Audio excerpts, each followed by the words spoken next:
Alhamdulillah, di Indonesia sekarang anak-anak kecil sudah menghafal Al-Quran, yang lumpuh otak menghafal Al-Quran, yang tidak bisa melihat menghafal Al-Quran, dan kebanyakan mereka masih belum baligh. Anak baligh sebelum waktu salat sudah berjamaah datang ke masjid. Anak belum baligh sudah mulai menghafal Al-Quran, sudah lancar bacaan Quran, sudah banyak hafalan Quran. Duhai Anda yang 40 tahun, 50 tahun, 60 tahun, berapa banyak bekal yang disiapkan untuk menghadap Allah Subhanahu wa taala?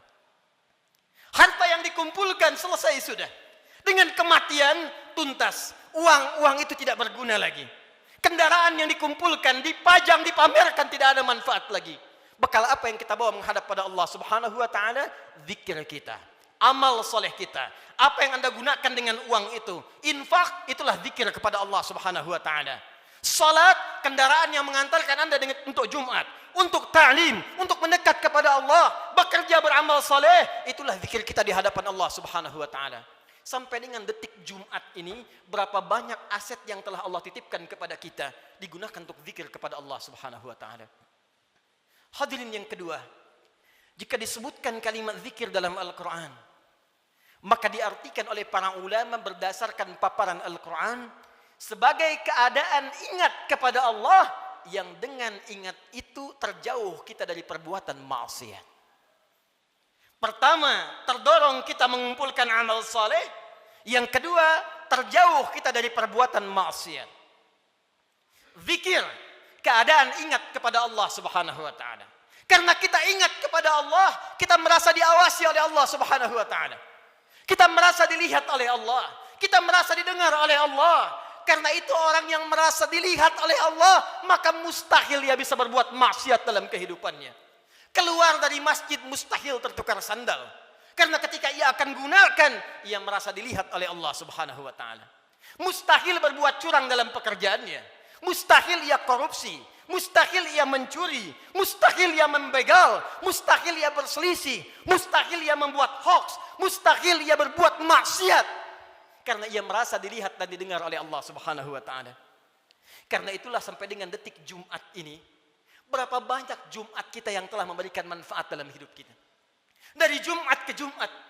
Jangan-jangan bahkan datang ke Jumat pun masih bermaksiat juga. Ada yang tanpa malu datang ke Jumat belum selesai urusannya dengan Allah Subhanahu wa taala. Ada yang belum bertobat. Di kantongnya masih ada handphone dengan gambar-gambar yang tidak senonoh. Apa tidak malu? Salat menghadap Allah, di handphonenya ada koleksi gambar-gambar yang tidak disenangi Allah Subhanahu wa taala. Ada video-video yang tidak Allah sukai. Ada hubungan dengan orang tua yang belum selesai. Ada hubungan dengan tetangga yang belum tuntas. Ada hubungan dengan anak istri yang belum tuntas. Cita-cita masuk surga. Cita-cita berjumpa dengan Rasulullah sallallahu alaihi wasallam. Amal apa yang telah Anda siapkan? Apa tidak malu menghadap Allah dengan lumuran maksiat? Apa tidak malu berjumpa dengan Rasulullah berlumur maksiat? Perhatikan saudara, bila sampai Jumat ini ratusan kali, ribuan kali belum membantu kita, membuat kita ingat kepada Allah, maka perhatikanlah peringatan Allah yang disampaikan 15 abad yang lalu, bahkan sejak di era sahabat Rasulullah sallallahu alaihi wasallam. Quran surah ke-57 Al-Hadid di ayat yang ke-16. Ayat ini diturunkan pada dua kondisi. Satu, saat kalangan orang beriman dari sahabat-sahabat Rasulullah yang semula berada di Mekah dalam keadaan terhimpit oleh kesulitan, tiba-tiba hijrah ke Madinah merasakan kenikmatan. Dengan nikmat itu bisa nyaman makan kembali, minum kembali, nyaman beraktivitas. Yang semula tertekan, terintimidasi saat berada di Mekah, hijrah ke Madinah mendapatkan segala kenyamanan. Dengan kenyamanan itu mulai lupa dengan Al-Quran. Mulai lupa dengan kualitas salat yang sebelumnya khusyuk ditunaikan. Mulai lupa dengan ingat kepada Allah. Maka turunlah Quran surah ke-57 ayat ke-16 ini. Alam ya'ni lilladzina amanu an takhsha'a qulubuhum li dzikrillah wa ma nazala minal haqq wa la takunu kalladzina utul kitaba min qabl fatala 'alaihimul amadu faqasat qulubuhum wa katsirum minhum fasiqun. Alam ya'ni lilladzina amanu. Hei, kata Allah, belum tibakah waktu bagi orang-orang yang mengatakan dirinya beriman itu kepada Allah untuk serius imannya? benar-benar mendekat kepada Allah, untuk benar-benar khusyuk menyembah Allah, lidzikrillah, untuk ingat Allah, untuk mulai sadar menyiapkan bekal pulang. Kalian itu akan wafat, kata Allah. Kalian pulang. Anda apapun pekerjaan Anda, kedudukan yang tinggi Anda dapatkan, harta yang banyak Anda raih, tetap Anda akan wafat. Orang-orang dulu wafat, yang kemarin wafat, yang sekarang pun akan wafat. Tunjuk diri Anda di cermin. Duhai Adi Hidayat, Anda wafat. Duhai Fulan, Anda wafat. Kata Allah, masih tidak sadar juga. Masih belum ada juga kekhusyuan untuk ingat kepada Allah. Masih belum sadar juga akan dihisab. Mana solat kalian yang satu amalan itu akan menjadi penentu amalan yang lainnya. Inna awwala ma yuhasabu bihil abdu yaumal qiyamati as-salah. Sungguh amalan pertama yang akan dihisab oleh Allah di hari kiamat, salatnya. Mana amal soleh yang dikumpulkan? Kenapa banyak maksiat yang dikerjakan? Apa belum tiba waktunya untuk khusyuk menghadap mendekat kepada Allah Subhanahu wa taala? Duhai hadirin saudara-saudariku sekalian, kalimat iman disampaikan oleh Allah dan membuka kalimat Jumat sekaligus memberikan kesan pengingat kepada kita agar kita setiap Jumat mulai mengevaluasi amalan kita. Jangan-jangan selama ini sibuk dengan dunia. Jangan-jangan selama ini sibuk dengan kehidupan dunia, lupa menyiapkan kehidupan akhirat kita. Jangan sampai kata Allah seperti orang-orang sebelum kalian, terlena dengan urusan dunia, lupa dengan permainan dunia. Karena itulah waktu kemudian semakin dilewati, lupa dengan Allah Subhanahu wa taala, sehingga ibadah dan Al-Quran tidak memiliki kesan lagi. Al-Quran hanya sekedar menjadi pajangan saja, ibadah jadi formalitas saja. Akhirnya Jumat pun tidak ada rasa lagi. Jumat hanya sekedar duduk, datang, kadang terlambat, nunggu khatib naik, setelah itu pulang, begitu saja. Al-Quran cuma jadi pajangan, hiasan saja dibaca, sulit. Salat cuma jadi formalitas saja. Kalau itu terjadi dalam kehidupan kita, maka tanda alarm harus dinyalakan dalam jiwa kita. Itu pertanda ada keadaan hati kita yang belum khusyuk menghadap Allah Subhanahu wa taala. Maka ditutup kalimat ini, wa katsirum minhum fasiqun.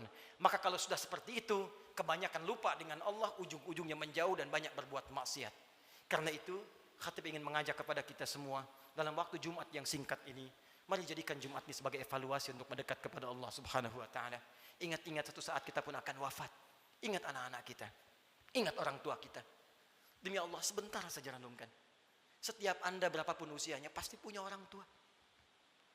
Mungkin di antara kita ada yang sudah wafat, yang ibunya berharap supaya anaknya mengantarkan amalan soleh.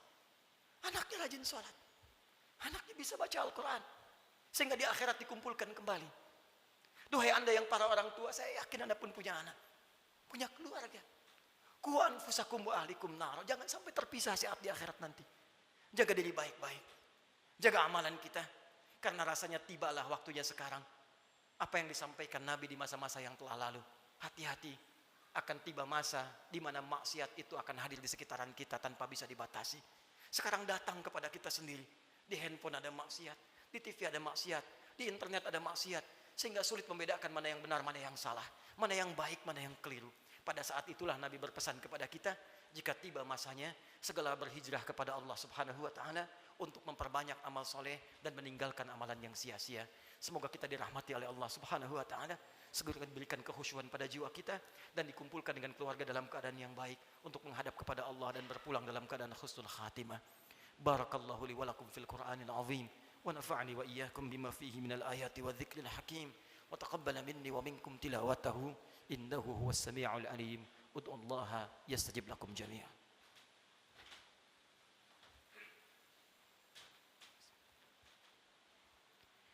Alhamdulillah wassalatu wassalamu ala rasulillah wa ala alihi wa sahbihi wa man wala wa ba'du fa ya ibadallah usi nafsi wa iyyakum bitaqwallahi faqad fazal muttaqun fala tamutunna illa wa antum muslimun. Hadirin sekalian, sebelum kita berdoa memohon kepada Allah Subhanahu wa taala, perkenankan khatib membacakan kembali surah Al-Jumu'ah ayat ke-9 yang menjadi inti perjumpaan, pertemuan dan ibadah kita pada kesempatan kali ini. Quran surah ke-62 ayat ke-9 Allah berfirman, A'udzu billahi minasyaitonir rajim. Ya ayyuhalladzina amanu Idza nudiya lis-salati min yaumil jumu'ati fas'au ila dzikrillah wa dzarul bai'. Dzalikum khairul lakum in kuntum ta'lamun. Hai semua orang yang beriman tanpa kecuali, jika telah diseru waktu hari Jumat untuk menunaikan salat Jumat, maka bergegaslah datang kepada Allah. Lalu renungkanlah dirimu dalam Jumat itu. Berapa banyak zikir yang telah engkau kumpulkan sampai Jumat itu. Dan bayangkanlah sampai saat itu engkau diwafatkan oleh Allah. Cukupkah bekal Anda menghadap kepada Allah? Renungkanlah sampai Jumat ini sebelum kita berdoa. Apakah telah cukup salat kita sebagai bekal untuk pulang kepada Allah? Apapun profesi kita.